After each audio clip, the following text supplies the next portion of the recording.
ಅಖಿಲಾಂಡ ಕೋಟಿ ಬ್ರಹ್ಮಾಂಡ ನಾಯಕ ರಾಜಾದಿರಾಜ ಯೋಗಿರಾಜ ಪರಬ್ರಹ್ಮ ಶ್ರೀ ಸಚ್ಚಿದಾನಂದ ಸದ್ಗುರು ಸಾಯಿನಾಥ್ ಮಹಾರಾಜ್ ಕಿ ಜೈ. ಗುರುವಿನ ಪಾದಾರವಿಂದಗಳಿಗೆ ವಂದಿಸುತ್ತಾ ನಮಸ್ತೆ ಸ್ನೇಹಿತರೆ. ಗುರುವಿನ ಆಶೀರ್ವಾದ, ಮಾರ್ಗದರ್ಶನ ಹಾಗೆ ನೀವು ನಂಬಿದ ದೇವತೆಗಳ ಆಶೀರ್ವಾದ ತುಂಬ ನಿಮ್ಮ ಮೇಲಿದೆ. ಹಾಗೆ ನಾನು ಕೂಡ ಪ್ರಾರ್ಥನೆ ಮಾಡ್ಕೊಳ್ತೀನಿ. ಎಂಥದೇ ಕಷ್ಟಗಳು ಬಂದಿದ್ರೂ ಕೂಡ, ಏರಿಳಿತಗಳು ಕೂಡ ನಿಮ್ಮ ಜೀವನದಲ್ಲಿ ಸಂಭವಿಸ್ತಾ ಇದ್ರೂ ಕೂಡ ಆ ಏರಿಳಿತಗಳು ಶಾಂತವಾದ ಅಲೆಗಳ ರೀತಿಯಲ್ಲಿ ಪರಿವರ್ತನೆ ಆಗ್ತವೆ. ಖಂಡಿತ ಅದೇ ರೀತಿ ಬಾಬಾ ಬ್ಲೆಸ್ ಮಾಡಲಿ ಅಂತೇಳಿ ನಾನು ಯಾವಾಗಲೂ ಪ್ರಾರ್ಥನೆಯನ್ನು ಮಾಡ್ತೀನಿ. ಹಾಗಾದರೆ ಈಗ ನಿಮ್ಮ ಮನಸ್ಥಿತಿ ಹೇಗಿದೆ? ನಿಮ್ಮ ಎದುರಿಗಿರುವವರ ಮನಸ್ಥಿತಿಯನ್ನು ಕಂಡು ಎಲ್ಲೋ ಒಂದು ರೀತಿಯಲ್ಲಿ ಗೊಂದಲಕ್ಕೆ ಈಡಾಗಿದ್ದೀರಾ. ಅದರ ಪ್ರಭಾವದ ಎನರ್ಜಿ ಎಲ್ಲೋ ಒಂದು ರೀತಿಯಲ್ಲಿ ನಿಮ್ಮನ್ನು ವೀಕ್ ಆಗಿಸ್ತಾ ಇದೆ. ಅಂದರೆ ದುರ್ಬಲತೆಗೆ ಜಾರಿಸಿ ಕೆಲವೊಂದು ವಿಚಾರಗಳಲ್ಲಿ ಸ್ಪಷ್ಟ ನಿರ್ಧಾರಗಳನ್ನ ತಗೊಳಕ್ಕಾಗ್ತಾ ಇಲ್ಲ.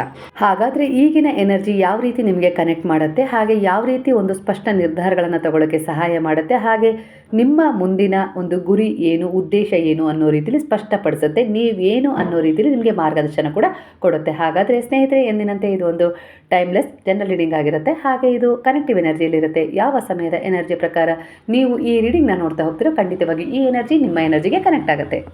ಈಗಿನ ಎನರ್ಜಿಯಲ್ಲಿ ಅಹಂಕಾರ ಹೊರಗೆ ಕಾಣಿಸೋದು ಕಡಿಮೆ, ಆದರೆ ಒಳಗೆ ಹೆಚ್ಚೇ ಇರುತ್ತೆ ಅನ್ನೋ ರೀತಿಯಲ್ಲಿ ಕಾಣಿಸ್ತಾ ಇದೆ.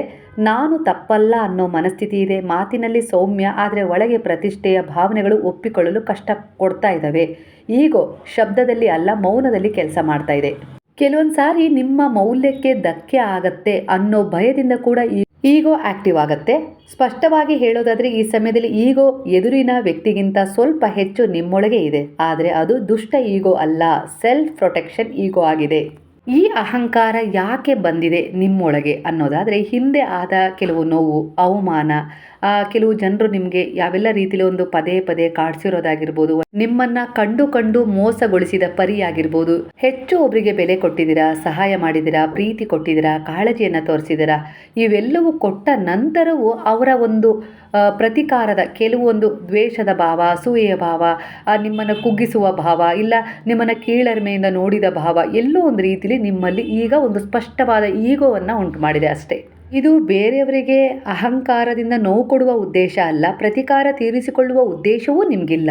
ಆದರೆ ಸೆಲ್ಫ್ ಕಾನ್ಫಿಡೆಂಟ್ ಅಂದರೆ ನಿಮ್ಮನ್ನು ದುರ್ಬಲತೆಗೆ ಜಾರಿಸಿಕೊಳ್ಳದಂತೆ ರಕ್ಷಣೆ ಮಾಡ್ಕೊಳ್ತಾ ಇರುವ ಈಗೋ ಆಗಿದೆ. ಅಂದರೆ ಈ ಅಹಂಕಾರ ಅಂದರೆ ನಿಮ್ಮಲ್ಲಿ ಈ ಸಮಯದಲ್ಲಿ ಇರುವ ಅಹಂಕಾರ ನಿಮ್ಮನ್ನು ನೀವು ಜಾಗೃತಾವಸ್ಥೆಗೆ ಇಟ್ಟುಕೊಳ್ಳುವ ಒಂದು ಪ್ರಕ್ರಿಯೆಯಾಗಿದೆ. ಅಂದರೆ ನಿಮ್ಮ ಸುತ್ತ ಇರುವವರು ನಿಮ್ಮ ಬಗ್ಗೆ ಯಾವುದೇ ರೀತಿ ದುರ್ಬಲರು ನೀವು ಅನ್ನೋ ರೀತಿಯಲ್ಲಿ ಅವಹೇಳನಕಾರಿಯಾಗಿ ಮಾತನಾಡಬಾರ್ದು ಅನ್ನೋ ರೀತಿಯಲ್ಲಿ ನೀವು ಮೇಲ್ಮುಖವಾಗಿ ಅಹಂಕಾರದ ಹೊದಿಕೆಯನ್ನು ಹೊತ್ಕೊಂಡಿದ್ದೀರಿ ಹೊರತು ಒಳಗಡೆ ನಿಮ್ಮಲ್ಲಿ ಅಹಂಕಾರ ಇಲ್ಲ.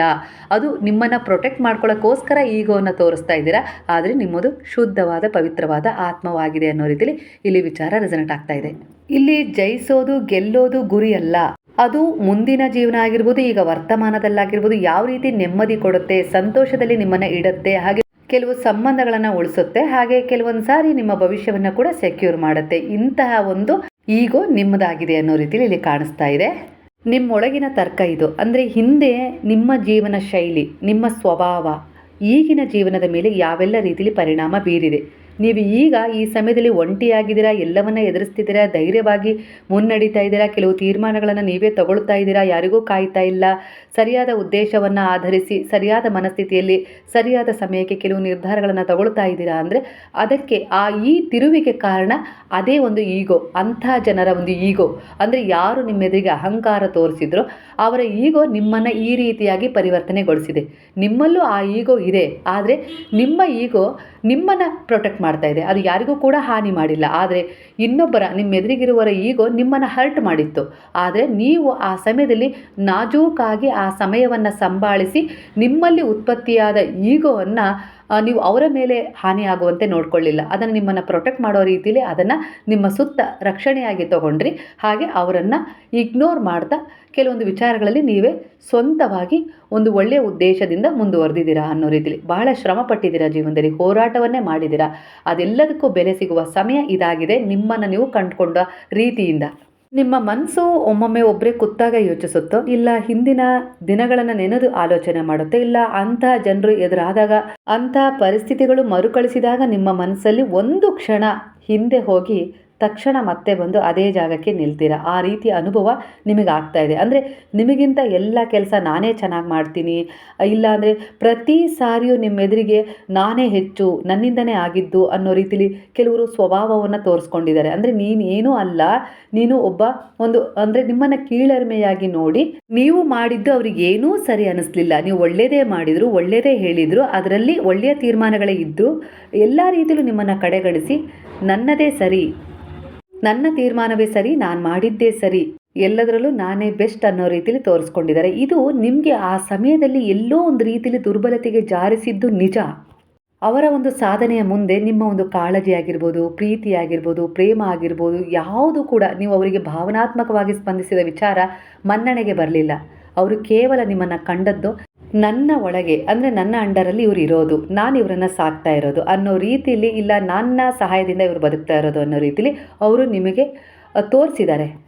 ಈ ರೀತಿಯ ಒಂದು ಫೀಲಿಂಗ್ ಎನರ್ಜಿ ಈಗ ನಿಮ್ಮದಾಗಿದೆ. ಅಹಂಕಾರದ ಜನರ ಎದುರಿಗೆ ಹೇಗಿರಬೇಕು, ನಾನು ಏನೇ ಮಾಡಿದ್ರು, ಏನೇ ನಿರ್ಧಾರ ತಗೊಂಡ್ರು, ಎಷ್ಟೇ ಒಳ್ಳೇದು ಮಾಡಿದ್ರು, ಯಾವ ರೀತಿ ಒಂದು ಸಮರ್ಪಣೆಯಾಗಿ ನಾನು ಅವರಿಗೆ ಪ್ರೇಮವನ್ನು ಕಾಳಜಿಯನ್ನು ತೋರಿದ್ರು ಕೂಡ ಎಲ್ಲೋ ಒಂದು ರೀತಿಯಲ್ಲಿ ಅವರು ಅಹಂಕಾರದಿಂದ, ಅವರ ಒಂದು ಈಗೋಯಿಂದ ನನ್ನನ್ನು ಹರ್ಟ್ ಮಾಡ್ತಾ ಇದ್ದಾರೆ, ನಾನೇ ಸರಿ, ನೀನೇನು ಮಾಡಿದ್ರು ತಪ್ಪು ಅನ್ನೋ ರೀತಿಯಲ್ಲಿ, ಅಂದರೆ ನೀವು ಏನೇ ಮಾಡಿದರೂ ಅದಕ್ಕೆ ಬೆಲೆ ಇಲ್ಲ ಅನ್ನೋ ರೀತಿಯಲ್ಲಿ ನೋಡ್ತಾ ಇದ್ದಾರೆ. ಇದರಿಂದ ನಿಮಗೆ ಮಾನಸಿಕವಾಗಿ ನೋವು ಆಗ್ತಾಯಿದೆ. ಹೇಗೆ ಬರಬೇಕು ಹೊರಗೆ ಇದರಿಂದ ಗೊತ್ತಾಗ್ತಾ ಇಲ್ಲ. ಅನಿವಾರ್ಯವೂ ಆಗಿದೆ. ಆ ಸಂಬಂಧವನ್ನು ಬಿಡಲಿಕ್ಕೂ ಆಗ್ತಾಯಿಲ್ಲ, ಆ ಪರಿಸ್ಥಿತಿನ ಎದುರಿಸಲಿಕ್ಕೂ ಆಗ್ತಾಯಿಲ್ಲ.